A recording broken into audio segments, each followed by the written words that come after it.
Hello प्यारे बच्चों, मैं सुरेश कुमार आपका स्वागत करता हूं आपके चहते यूट्यूब चैनल स्टडी विद गुरुजी में। मैं आज बेहतरीन कॉन्सेप्ट हाई स्कूल के जो पहला पार्ट है आपका है रासायनिक अपक्रिया एवं रासायनिक समीकरण, उसके तहत मैंने एक वीडियो आपको भेज दिया, उसको आप विजिट कर लेना। आज मैं पुनः दूसरा वीडियो लेकर आया हूँ कि जो आपके सामने बहुत बड़ी समस्या है कि रासायनिक जो समीकरण होती है उनको संतुलित कैसे किया जाए। तो संतुलित करने का मैं ट्रिक लेकर आया हूँ, उसकी एक विधि लेकर आया हूँ। उस विधि के माध्यम से आप क्रमबद्ध तरीके से बस समझते जाइए और आपको बेहतरीन तरीके से मैं समझाऊंगा कि किस तरह हम रासायनिक समीकरण को संतुलित कर सकते हैं। तो आइए प्यारे बच्चों, हम चलते हैं रासायनिक समीकरण को संतुलित करने के नियम या विधि। तो आइए प्यारे बच्चों, तो सबसे पहले तो हम ये परिभाषा आपको बता चुके हैं, लेकिन हम पुनः आपको बताना चाहते हैं कि रासायनिक समीकरण संतुलित रासायनिक समीकरण कहते किसे हैं, इसे आपको समझना होगा। तो क्या होती है वह रासायनिक अपक्रिया जिसके अभिकारक पदार्थों के परमाणुओं की संख्या तथा उत्पाद पदार्थों के परमाणुओं की संख्या समान हो। क्या हो? समान हो, उसे संतुलित रासायनिक समीकरण कहते हैं। तो अभिकारक हमने आपको बता दिया था, इधर तीर के जो पहले होते हैं इनको हम अभिकारक कहते हैं, और जबकि तीर के उधर जो होते हैं उन्हें हम उत्पाद कहते हैं। तो यानी ये जो अभिकारक पदार्थ हैं ये उत्पाद पदार्थ हैं। अभिकारक और उत्पाद पदार्थों की जो परमाणु हैं, जो पदार्थ भाग ले रहे हैं और जो बने हैं, उनके परमाणुओं की संख्या दोनों तरफ क्या होनी चाहिए? बराबर होनी चाहिए, यानी समान होनी चाहिए। उसी को हम संतुलित रासायनिक समीकरण कहते हैं। लेकिन यहाँ पर देखेंगे Mg एक है, ऐसे संतुलित करते हैं। बस एक एक करके एक यौगिक जो आप लीजिए उसी को इधर भी देखिए, दोनों साइड में Mg एक है, यहाँ पर ऑक्सीजन 2 है, यहाँ पर ऑक्सीजन 1 है।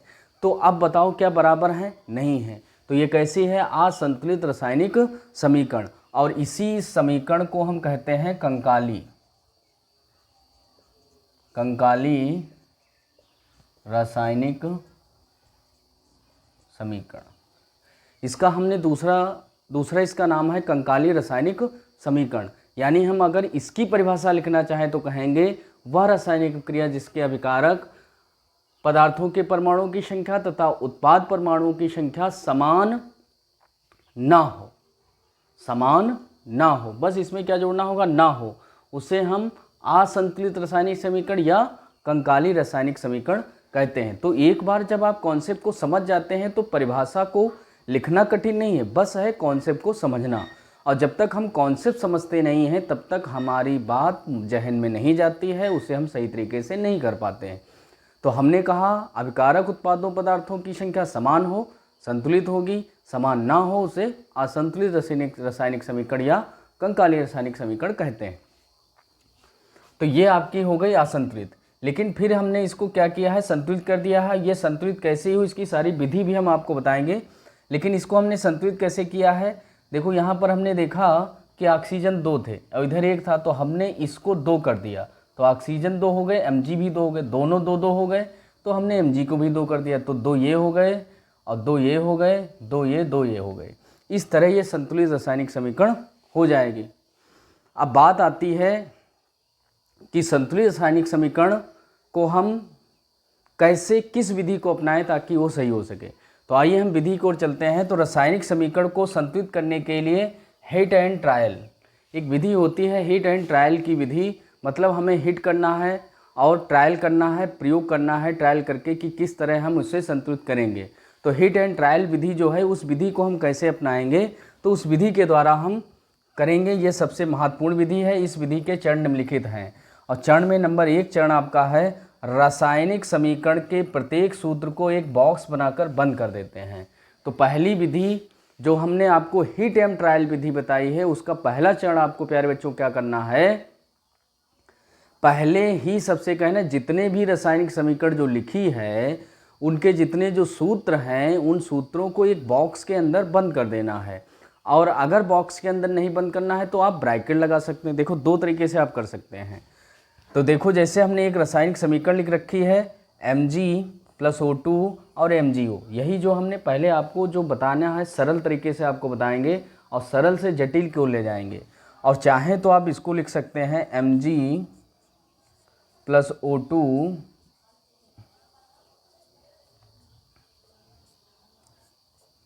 इसको आप इस तरह भी लिख सकते हैं, इस तरह भी लिख सकते हैं, दोनों तरीके से लिख सकते हैं। ये कोई ज़रूरी नहीं आप इस तरह लिखें या इस तरह लिखें, दोनों तरीके से आप लिख सकते हैं। जिस विधि से जैसे भी आपको सुचारू रूप से सरल लगे वैसे आप लिख सकते हैं। तो इस तरह आप लिख लेंगे। पहला नियम यह है कि आपको इस तरह लिखना है।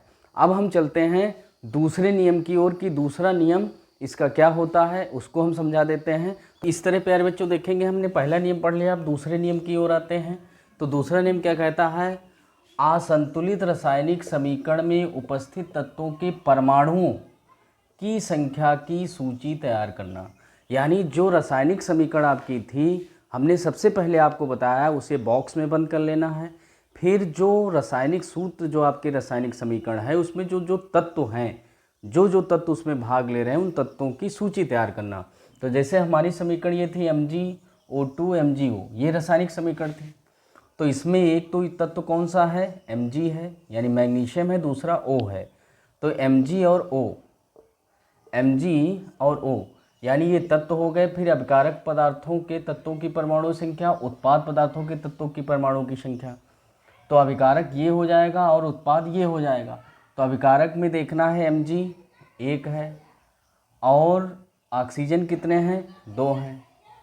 जबकि हम देखेंगे उत्पाद जो होता है, उत्पाद में Mg कितने हैं, Mg देखना है कितने हैं, 1 है। और ऑक्सीजन कितनी है इसमें देखें, 1 है। तो इस तरह हम एक सूची तैयार कर लेंगे कि कितने अभिकारक तत्व हैं, कितने उत्पाद तत्व हैं। ये दूसरा नियम है। आप कोई भी रासायनिक समीकरण यहाँ पर लिखेंगे, चाहे जो भी हो। हमने एक ली है, उसका हमने लिखा है। अब जब एक आप पहला हमने बॉक्स में बंद कर लिया, दूसरा हमने एक सूची तैयार कर ली। तीसरा नियम क्या है, तीसरा नियम कहता है सबसे अधिक परमाणु वाले यौगिकों को पहले संतुलित करते हैं। यानी जिनके अधिक परमाणु हैं, जिनके अधिक परमाणु होते हैं, जैसे ऑक्सीजन के परमाणु अधिक हैं, तो इसी को हम सबसे पहले संतुलित करेंगे। तो इसी को संतुलित वही कह रहा है कि सबसे पहले उसको करते हैं जिसके अधिक परमाणु होंगे, उसको हम पहले संतुलित करेंगे। किंतु उस यौगिक के बॉक्स के अंदर कोई परिवर्तन नहीं करते हैं। यानी हमने आपको बताया था इस बॉक्स में जब हम बंद कर लेंगे, इस बॉक्स में जब हम बंद कर लेंगे तो इस बॉक्स में हमें कोई छेड़छाड़ नहीं करनी, इसके अंदर हमें कुछ नहीं करना है, बस बाहर ही करना है। अब जैसे सपोज दैट ऑक्सीजन 2 है, तो ऑक्सीजन 2 है, यहाँ 1 है, तो हम पहले इसी को संतुलित करेंगे। तो 2 इधर है, 1 इधर है, तो हम इसके आगे 2 लगा लेंगे। ऐसे हम करेंगे। ऐसे हम अभी हमने इससे पहले संतुलित करके बताया भी था। और फिर इस प्रकार क्या करेंगे, इस प्रकार जांच करते हुए एक के बाद एक तत्व के परमाणुओं को चुनकर संतुलित करते हैं जब तक कि रासायनिक समीकरण संतुलित ना हो जाए। तो यानी इसमें तो 2 ही यौगिक भाग लिए हैं। वैसे तो क्या होता है, जितने भी यौगिक होंगे, जितनी भी सूची तैयार होगी, सबको हमें बारी बारी से देखनी है। कैसे देखना है, जैसे हमने ऑक्सीजन को देखा, संतुलित कर दिया। अब हम Mg को देखेंगे। Mg यहाँ पर 1 है, यहाँ पर हमने 2 लगा दिया। 2 का यहाँ पर तात्पर्य होता है जितने इसके अंदर बॉक्स के अंदर यौगिक होंगे सब वो डबल हो जाएंगे। 3 लगाएंगे तो 3 हो जाएंगे, 4 लगाएंगे सभी 4 हो जाएंगे। तो यहाँ 2 का मतलब है सब 2 हो गए। तो Mg भी 2 हो गए और ऑक्सीजन भी 2 हो गई। तो ऑक्सीजन 2 हो गए तो ठीक है, लेकिन Mg 2 हो गई ये सही नहीं है। यहाँ तो एक ही है, तो हम इधर भी 2 कर लेंगे। ठीक है, तो वही हम कह रहे हैं, बारी बारी से जांच करते हुए प्रत्येक तत्व, जितने भी तत्व हैं, सभी परमाणु की संख्या की हम जांच करेंगे। तो इस प्रकार 4 नियम आपके सामने, पहला बॉक्स वाला हो गया, फिर हमने सूची तैयार की, फिर हम पहले अधिक तत्व जिसके होंगे, अधिक परमाणु जिसके होंगे उसको पहले संतुलित करेंगे। उसके बाद बारी बारी से जितने भी यौगिक होंगे सभी को, सभी तत्वों को बारी बारी से एक एक करके हमें चेक करना है, देखना है, ट्रायल करना है कि वो संतुलित हैं कि नहीं है, संतुलित करना है।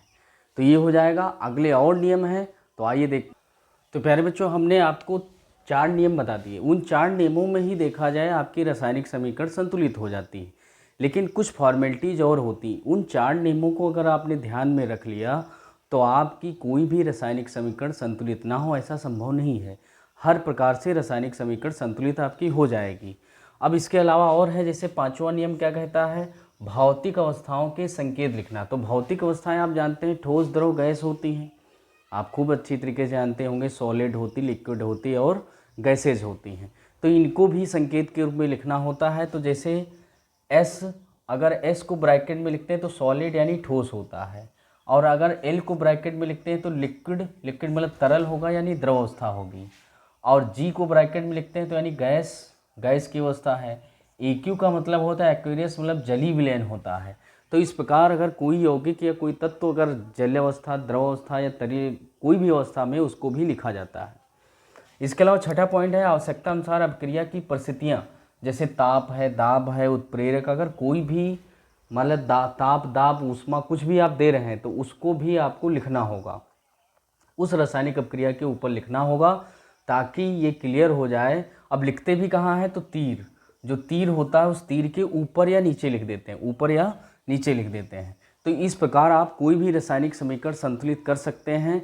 तो अब हम आपको उदाहरण देकर कुछ हम अन्य उदाहरण लेंगे, उन अन्य उदाहरण के द्वारा हम आपको बताएंगे। हमने 4 उदाहरण लिए, देखो इसको कैसे हम संतुलित करते हैं। बड़ी आसानी से जो आपको विधि हमने बताई थी वो अपनाना है। तो पहला उदाहरण आपके सामने है AgCl। तो आप देखिए ज़रा, पहला काम आपको क्या करना था, इसको बॉक्स में बंद कर देना था, या तो ब्रैकेट में या तो बॉक्स में बंद कर देना था। तो हमने पूरे यौगिक जितने थे अभिकारक और उत्पाद, उन सभी को हमने एक बॉक्स में बंद कर दिया, सबसे पहला नियम। और फिर इनकी सूची तैयार कर लेंगे, अलग से एक सूची तैयार कर लेंगे, और फिर उनको एक एक करके जो सबसे अधिक होगा उसको पहले देखेंगे। तो सबसे अधिक आपको यहाँ पर Cl2 दिख रहा है, देखो यहाँ पर Cl2 है, तो जहाँ पर Cl2 है उसी को देखेंगे। तो Cl1 है और यहाँ Cl2 है, यहाँ Cl कितने हैं, 1 है। मतलब तीर के इधर को देखना है, तीर के उधर को देखना है, तीर के इधर और तीर के उधर दोनों समान कर दो, बस हो गई संतुलित। तो इधर Cl2 है, इधर Cl1 है, तो हम इसके आगे 2 बढ़ाएंगे, और आगे जब 2 बढ़ाएंगे तो आप देखेंगे यहाँ पर 2 Ag हो गए, 2 Cl हो गए, तो 2 Cl हो गए, ठीक है, बराबर हो गया। अब हम बारी बारी से सभी यौगिकों को देखते हैं, जितने भी तत्व थे, तो अब हम Ag को भी देखेंगे। तो Ag इधर 1 है, इधर 2 हो गए हैं, तो इधर भी हम क्या कर देंगे, 2। इस प्रकार आप देखेंगे ये रासायनिक समीकरण संतुलित हो गई। आप पुनः चेक करना चाहें तो चेक कर सकते हैं। Ag देखा जाए यहाँ 2 लगा, यानी Ag 2 हो गए, और इधर भी Ag कितने हैं, 2 हैं, दोनों देखो बराबर हो गए, अभिकारक और उत्पाद दोनों बराबर हैं। अब हम Cl को देखते हैं, 2 Cl हो गए और यहाँ Cl2 पहले से हैं। तो इस प्रकार आप देखेंगे ये रासायनिक समीकरण जिस प्रकार आपको बहुत कठिन लगती है उतना कठिन है नहीं, बस आपको धैर्यपूर्वक थोड़ा देखना है, समझना है, अभ्यास करना है। कुछ उदाहरण हैं उनको अभ्यास करिए, और अभ्यास करके फिर संतुलित करिए, तो आपकी क्रिया आसानी से हो जाएगी। तो ये हो जाएगा। अब AgCl जैसे है, AgCl तो ये जिस अवस्था में है, मान लिया ये सॉलिड अवस्था में तो सॉलिड लिखिए, ये सॉलिड अवस्था में सॉलिड लिखिए, और क्लोरीन गैस मान लिया गैस अवस्था में तो गैस, ये आपको भी लिखना होता है। ये कौन से हो गए, ये आपकी अवस्थाएं हो गई। फिर इसके ऊपर तीर के ऊपर, जैसे इसमें सूर्य के प्रकाश में होती है ये क्रिया, सूर्य का प्रकाश। अब ये अभिक्रिया इसको ऊष्मा देनी पड़ती है तब होगी। तो इतना ये सारी चीज़ें लिखते हैं, तब आपकी रासायनिक समीकरण जो होती है वो पूर्ण तरीके से संतुलित हो जाती है। तो ये भौतिक अवस्थाएं ये सारी लिखनी हैं। अगर आप देखेंगे ये संतुलित कर लेते तब भी सही, लेकिन ये फॉर्मेलिटीज़ भी अगर करते तो बेटर है, सो बेटर, बहुत अच्छा है। तो इस तरह आप सारी क्रियाओं को करेंगे। तो आइए चलते हैं Zn की ओर। देखो दूसरा उदाहरण आपके सामने है।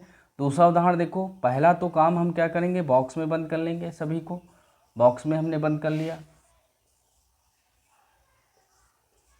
ये सभी को हमने बॉक्स में बंद कर लिया।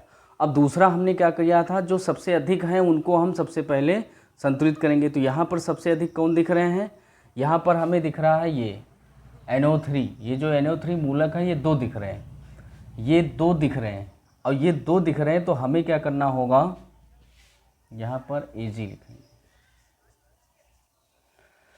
तो ये NO3 जो मूलक है ये 2 दिख रहे हैं, देखो इसमें 2 लिखा है तो 2 हैं, तो हम इधर इसके 2 बढ़ा लेंगे।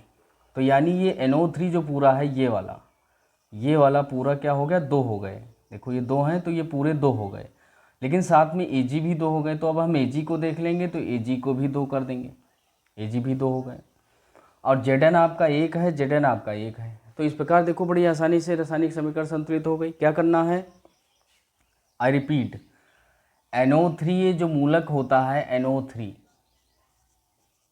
NO3 ये पूरा मूलक होता है। ये मूलक पूरा अगर जोड़ेंगे तो बड़ी आसानी से होगा।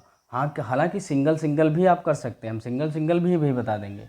तो NO3 देखो, NO3 पूरा मूलक है, ये 2 हैं मूलक, और इधर एक ही था, तो हमने क्या किया, इसके आगे 2 लगा दिया, तो अब ये भी 2 हो गए और साथ में AG भी 2 हो गए। जब AG 2 हो गए तो हमने AG को भी यहाँ पर 2 कर दिया, ठीक है। Zn 1 है, Zn 1 है, तो पूरी संतुलित हो गई। देखो अब फिर से मिलान करें, Zn 1 Zn 1, AG यहाँ पर 2 हैं, AG यहाँ पर 2 हैं, N यहाँ पर 1 2 हैं। देखो N यहाँ पर अगर हम अलग अलग देखें तो 2 N हैं, तो यहाँ पर भी देखा जाए N कितने हैं, 2 हैं।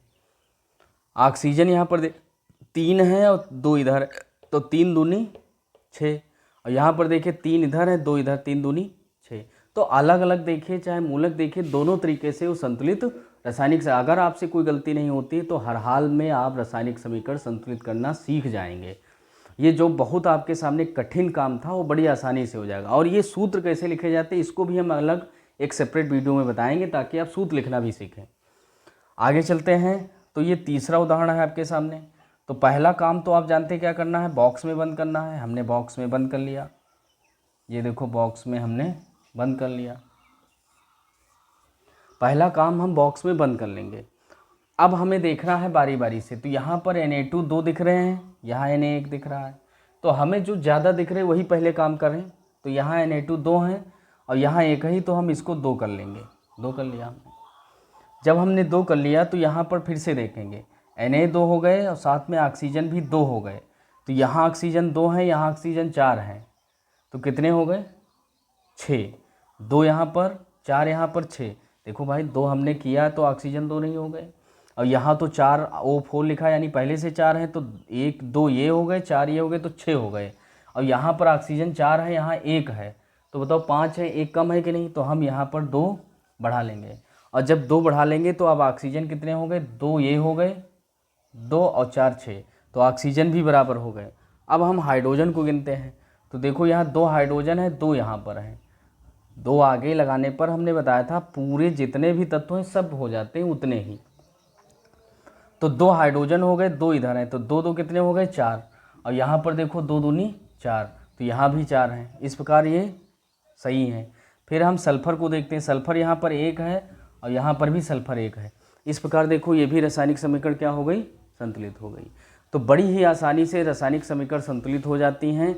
इसके लिए आपको बस थोड़ा माइंड कंसंट्रेट करना है, स्ट्रेटजी बनानी है और ध्यानपूर्वक लिख कर इन समीकरणों को लिखना है, फिर उनको अभ्यास करना है। और अभ्यास कर लेंगे कोई भी रासायनिक समीकरण आप संतुलित ना कर पाए, ऐसा संभव नहीं है। आप गलती करेंगे, मान लिया कोई गलत लिख देते, सपोज दैट यहाँ पर आपने यहाँ पर मान लिया 3 लिख दिया, सपोज दैट 3 लिख दिया, जब आप मिलान करेंगे तो आप देखेंगे गलत हो रहा, तो इसको अब फिर आप हटा देंगे, कोई दिक्कत नहीं, इसको आप हटा सकते हैं। इसीलिए तो नाम है इसका हेड एंड ट्रायल। तो आप ट्रायल करते रहिए, आप सीख जाएंगे। और इस प्रकार चौथा उदाहरण आपके सामने देखें। पहला काम इसको बॉक्स में बंद कर देना है, और हम बॉक्स में देखो बंद कर देंगे, बॉक्स में बंद कर दिया। अब हमें सबसे ज़्यादा जो है उन यौगिकों को देखना है, तो सबसे ज़्यादा Cl के दिख रहे हैं। अब Cl के दिख रहे हैं, यहाँ 2 हैं, यहाँ 3 हैं, और 2 3 को आप ना तो इसको 3 बना सकते, यहाँ पर हमने 2 अगर बढ़ा दिया तो 2 दूनी 4 हो जाएंगे, तो 3 ही, तो हो नहीं सकता। तो जब विषम परिस्थिति बने तो उस परिस्थिति में आप ऐसा करिए कि जो लासा होता है, लासा आप जानते होंगे, जैसे 3 और 2 का लासा निकालो क्या होगा, 6 होगा। मतलब ऐसी संख्या लेंगे जो 3 और 2 दोनों से कट जाए, तो 3 दूनी 6 और 2 तियाँ 6, तो यानी 6 6 कर दें तो काम हो जाएगा। यहाँ 3 है तो यहाँ 2 कर दीजिए, और यहाँ 2 है तो यहाँ 3 कर दीजिए। अब देखो क्या होगा, 3 दूनी 6 और यहाँ 2 तियाँ 6। इस प्रकार आप देखिए बराबर हो गया कि नहीं हो गया। तो 3 दूनी 6 हो गया और ये 2 तियाँ 6 हो गया। तो आप देखिए क्लोरीन आपकी बराबर हो गई। अब हम देखते हैं Cu हो गए 3, ये जो कॉपर है कितने हो गए 3, तो बस इसमें भी हम 3 कर देंगे। और Al यहाँ पर देखो 2 हो गए, तो Al भी हम 2 कर देंगे। इस प्रकार रासायनिक समीकरण आपकी संतुलित हो गई। तो ये इस प्रकार आप रासायनिक समीकरणों को संतुलित कर सकते हैं। हमने 4 उदाहरण दिए थे, और भी बहुत सारे उदाहरण हैं, उन उदाहरणों को भी आप बड़ी ही आसानी से कर सकते हैं। तो बस धैर्यपूर्वक आप इनको देखना है। अगर एक बार में आपको कहीं पर मिस हो गया है तो आप इसे दोबारा पूरा वीडियो देखकर देखें कि किस तरह हमने संतुलित करने का तरीका बताया, कैसे हमने उदाहरण बताए। तो आप देखिए, पुनः इसको ट्राई करते हैं। Al2 हैं, Al2 हैं, यहाँ पर Cu3 है, Cu3 है, यहाँ पर क्लोरीन 3 दूनी 6 हैं और यहाँ पर 2 तियाँ 6 हैं। तो इस प्रकार देखो तीर के इधर और तीर के इधर दोनों साइड में रासायनिक समीकरण बराबर हैं। तत्वों यानी यौगिकों यानी परमाणुओं की संख्या समान है और परमाणुओं की संख्या समान हो उसी को हम संतुलित रासायनिक समीकरण कहते हैं। तो यहाँ तक आपने धैर्यपूर्वक देखा, बहुत बहुत धन्यवाद। और साथ में अगर हमारे चैनल पर सबसे पहली बार आए हैं तो आप क्या करेंगे, हमारे चैनल को सब्सक्राइब कर लीजिए, बेल आइकन जरूर दबाना मत भूलना, क्योंकि हम जो वीडियो अपलोड करेंगे वो आपको सही समय पर मिल जाए। हमारे वीडियो को ज़्यादा से ज़्यादा शेयर करिए, लाइक करिए और साथ में एक पॉजिटिव कमेंट जरूर दीजिए ताकि हमें भी ऊर्जा मिल सके, ऐसे हम बहुत सारे वीडियो आपके सामने ला सकें। जय हिंद, जय भारत।